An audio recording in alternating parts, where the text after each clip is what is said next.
Hi everyone, welcome back to my channel. My name is Naoyo. Guys, this chicken lollipop was insane. Talk about succulence, talk about flavor, everything in one chicken drumstick and you'd want to eat the whole bowl. Anyway, so I had my lovely little assistant helping me the other day, and she's been so good at learning how to peel ginger. And definitely, that ginger is going to be part of this recipe, right? Let's encourage our children in all things life skills, Invite them into the kitchen, engage with them, have fun. Let them learn all the fun things there is to know about food.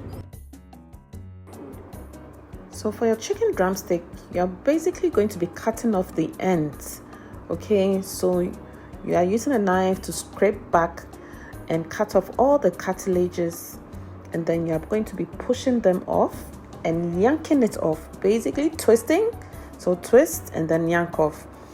Next, you're going to push down on the bone towards the fleshy part of the drumstick. So this is going to expose the bone and make it look just like a lollipop. Next, you're going to score the chicken. So that's making deep cuts on the body, and this allows all the spices and herbs that you use to deeply penetrate straight through the flesh into the bone. You definitely do not want dry chicken lollipops, so add about 3 tablespoons of olive oil, and this allows the meat to be more succulent and juicy, and it also allows the seasoning to stick closer to the meat, right? And next, you're going to just lightly oil up a grill pan, because you don't want the chicken sticking to the pan, and wrap the ends with aluminum foil. And you're going to basically be grilling this for about 15 to 20 minutes in the oven. Temperature wise should be about 200 degrees Celsius.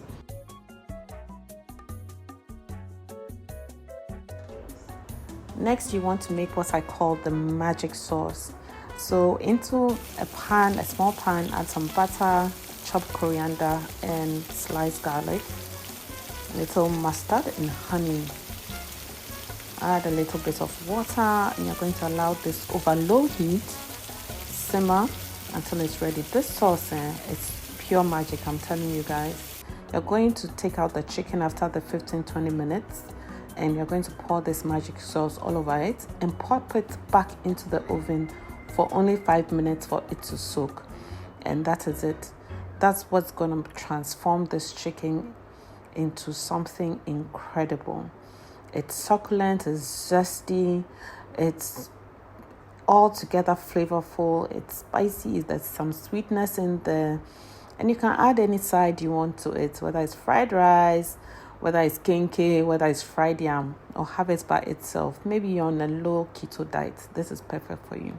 Hope you guys learned something amazing today. Don't forget to subscribe to my channel. Bye.